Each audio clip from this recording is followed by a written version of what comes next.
What is going on, everybody? Welcome back to Blitz Sports Media. My name is Ryan Linkler. I'm here with Joe Sutphin, our Steelers guy. We are talking Steelers football, 7-round mock draft coming up to here on Blitz Sports Media, and we're doing all 7 rounds in our website. Joe, what can we expect from the Steelers undrafted?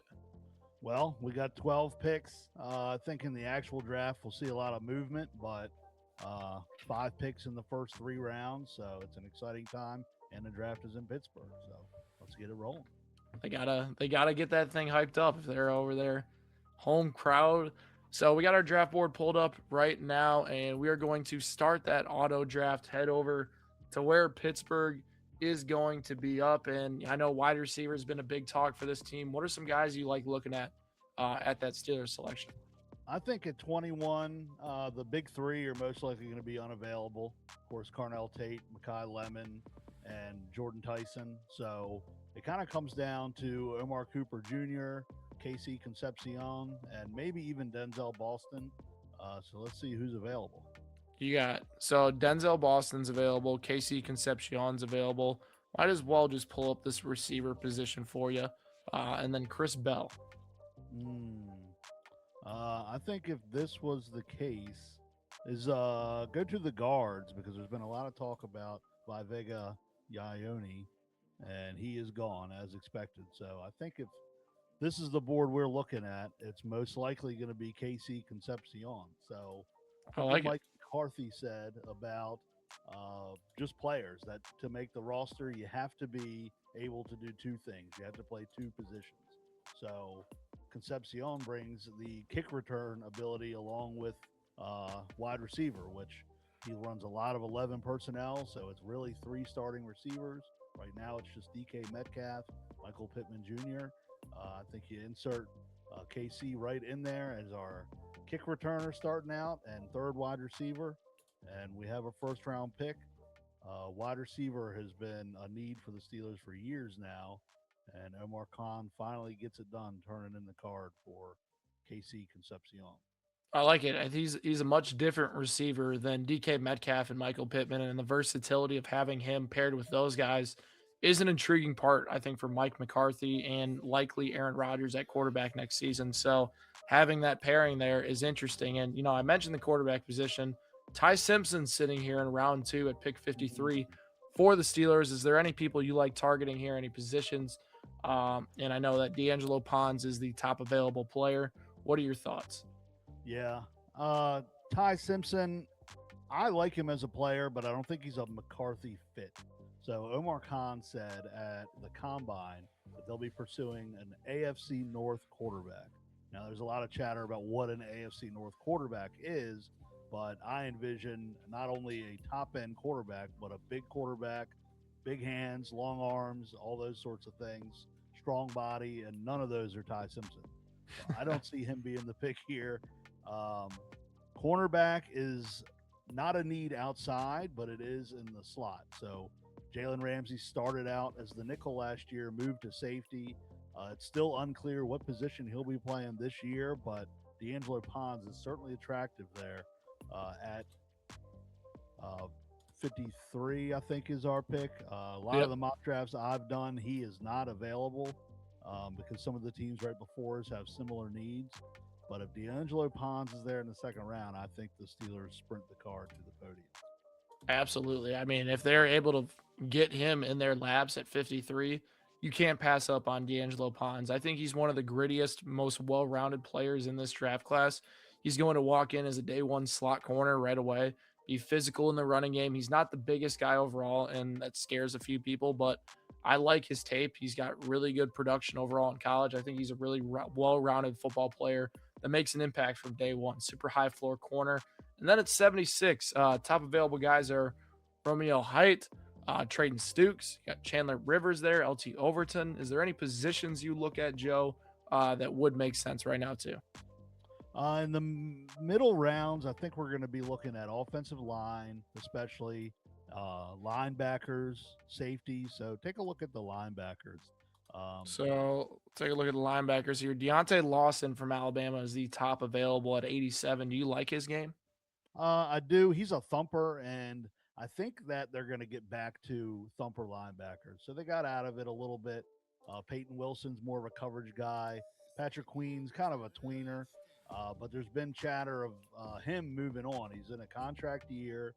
Um, so I don't know if they plan on bringing him back after 2026. They've been bringing in linebackers to as pre-draft visits, so it's definitely on their radar. And historically, Patrick Graham, the new defensive coordinator, is a fan of thumper linebackers, the big downhill guys that you don't see much in the NFL anymore. Deontay Lawson certainly fits that. I think he could be the pick, but look at the safeties. Let's see which safeties are available. So taking a look at these safeties right now, Traden Stukes, Kamari Ramsey, Jalen Kilgore, Zakee Wheatley, top available guys there. Are there any that stand out in that grouping? No, not really. I mean, this is it's a little early for some of those guys, in my opinion. So let's go back to the linebackers and let's go with Deontay Lawson. I like it. Add that linebacker. I mean, they need to get back to just having a little bit of presence in the middle. It feels like a consistent option in there. And I like Lawson's game. He's not really the cover linebacker in the modern day NFL, but I think he's going to walk in day one, be a good impact guy on the ground. Agreed. And they brought Brisker in, who's kind of a tweener. He's a safety, big nickel guy. So I think he'll be taking some of that coverage and taking care of the middle a little bit. And then now with Pons as the nickel, you can get a little heavier at linebacker. Yeah, I like it. So going with our next pick here, what are you thinking? Take a look at the interior offensive line. Okay, so interior offensive line. I'm not even going to try to pronounce his name. I do not know. But yeah, Bo Stevens, Armaj Reed Adams, Jeremiah Wright here. As far as centers go, you got Jake Slaughter, Jaeger Burton, top available guys there. Yeah, good. Take a look at the tackles. None of those go. Center's not a need until deep, maybe a backup guy, but the guards, it's too early for any of those guards. Got a little Jalen Farmer, Brian Parker, Isaiah World. Still a little early now. Some of those guys, Markel Bell, they had in for a visit, a pre-draft visit, but it looks like we can get better value on him. How about the defensive lineman, interior D line? Because now they drafted Derek Harmon last year. Keanu Benton is on a contract year, and he's been very up and down. And then you have Cam Hayward, who, of course, is 37 or entering his 37-year-old season. So some depth there would be certainly beneficial. I see Grayson Halton Jr. is still available, and they just had him in earlier this week for a pre-draft visit, showing they're interested. So I would say he'd probably be the pick here to help stop the run, give Cam Hayward a break, and get some youth along the defensive line. Yeah, I like it. I mean, the Steelers can address a lot this draft with the amount of picks they have. And then at 99 here, is there any positions that some of those guys available would make sense? 99 is when we start getting into the quarterback chatter. So said they're going for a AFC North type quarterback, and there's a few that qualify. Of course, everybody's hot on Drew Aller, Penn State. He's got the big build. He's got the rocket arm. It's hard to tell how in the Steelers are on him. Other options I would say would be back at guard or offensive tackle. I see Aller's at the top of the list right there, but we may be able to wait. Got to pick your poison right now. Yeah, it's tough. This is where it gets tough. This is where your draft board really comes in play. I would say this is what our pick 99. Let's go ahead and fire off for Drew Aller. I like it. Aaron Rodgers is at the most coming back for another year. We're really high on Will Howard, of course, but more competition is certainly good for everyone. And Aller has such a high ceiling. And I think that if anybody can get out of him what he's capable of, Mike McCarthy's that guy. Having worked with Rodgers before and Dak Prescott, bringing those guys to some of their best play of their careers. I don't see why he wouldn't be able to do the same with Aller. Yeah, I like it. You I mean, I think Drew Aller is such an intriguing pick in the right situation for, a team that can develop a quarterback. We've seen McCarthy obviously help develop Rodgers. McCarthy's put up great numbers with Dak. It's a good quarterback safe place for a talented arm like Drew Aller to land. I love that fit overall. And I'm looking at the tackles. Isaiah World still sitting there. You got Jude Bowery. I don't know about you. Both those guys look enticing here at this point. Yeah, Isaiah World, he's really raw, but he's got tremendous size, power.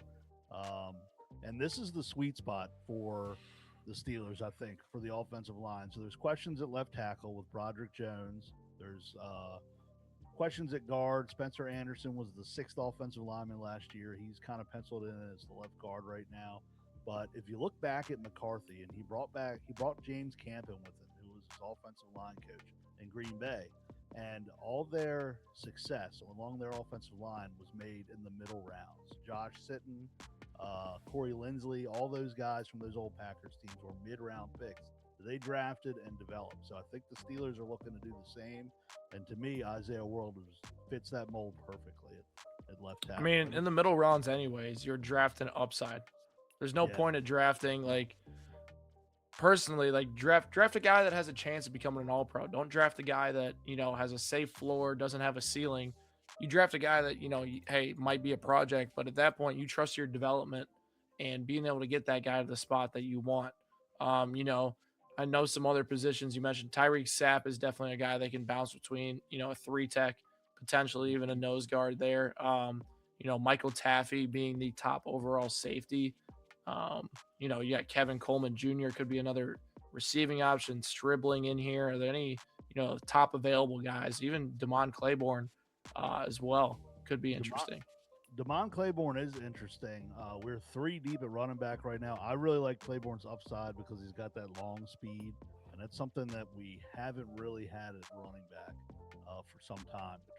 Bouncing between Najee Harris and then Kenneth Gainwell, Jalen Warren over the last few years.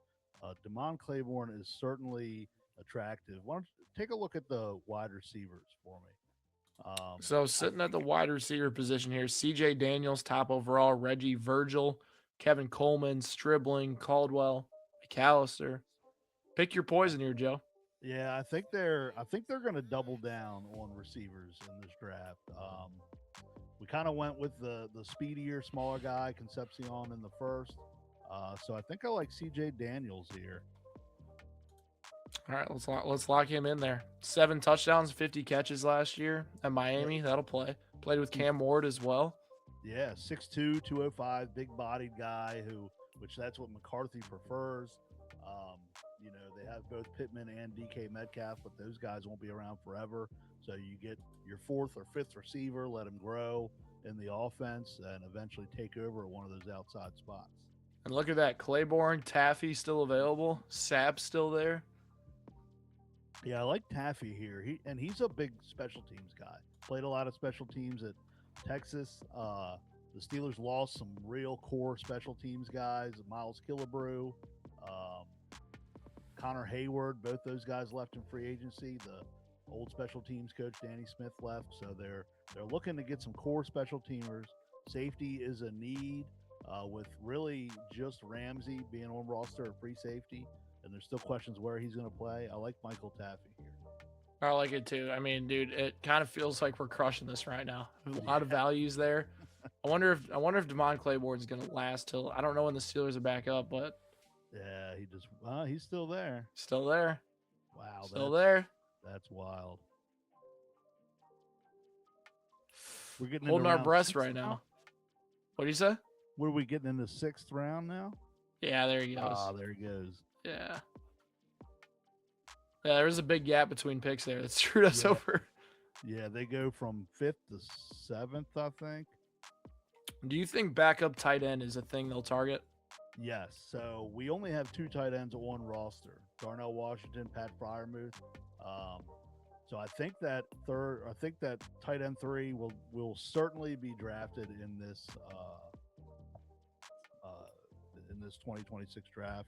I see the top name there, Marlon Klein, and coincidence or not, they had Marlon Klein in the building today for a top 10 visit. So I believe he's a blocking guy, Yeah. which they need, and um, with some upside, some receiving upside. I think he is a no-brainer right there. I mean, just makes too much sense for them. And they get another pick right here. 225 is where they're at. So, what positions or best available makes the most sense for them right now at 225? So we're looking at special teamers. Pull tight ends back up again Okay. because So, there's let's a guy go. that they had in as a local visit. He was tight end behind Tyler Warren at Penn State last year.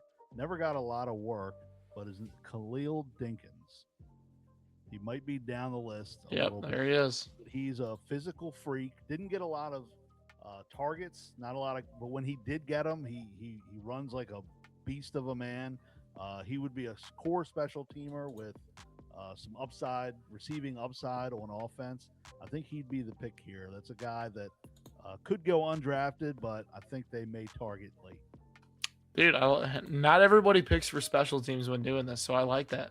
Yeah, it's what they do. They did it last year with Carson Bruner out of Washington, linebacker, and he became a great core special teamer. It's what the Steelers do late in the draft. So, interestingly enough, I know you mentioned an explosive running back, Jamari Taylor, sitting here is an interesting, guy potentially. Or you go best available. You got Regis from Texas A&M here and some other guys mixed in. What are your thoughts?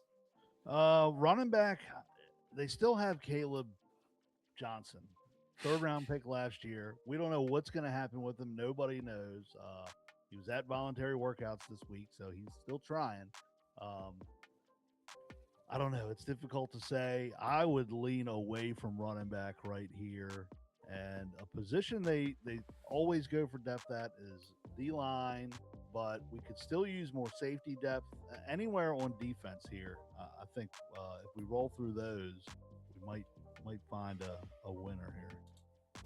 All right, so safety, top available: Jalen Stroman, Robert Spears Jennings.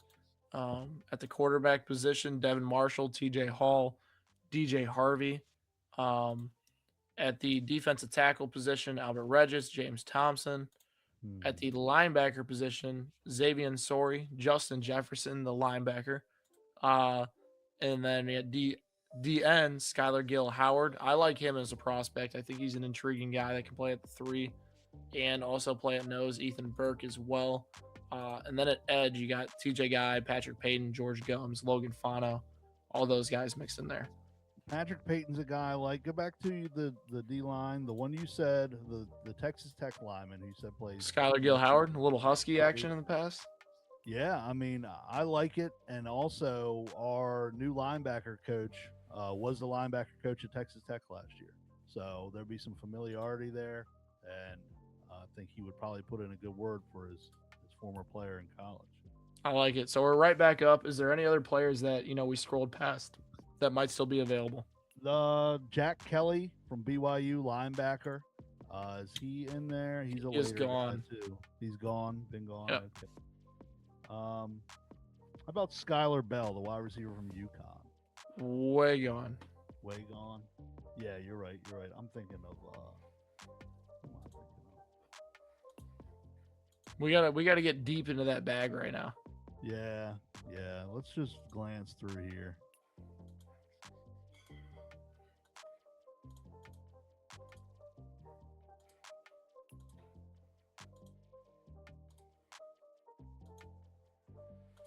I would think cornerback or safety most likely is probably the best value. Yeah, I agree. That's what it's looking like. The Washington corners are gone. TJ Hall. Now, I don't particularly know a whole lot about TJ Hall, but I know we love Iowa players. We draft the hell out of them. So he 6 foot 190 looks like, good size, average size, senior. So he's played plenty. I would go ahead with him. I'm assuming a guy this late has special teams upside.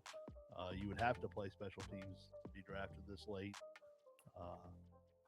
Iowa players, they do well for the Steelers, and it's not just the uniform.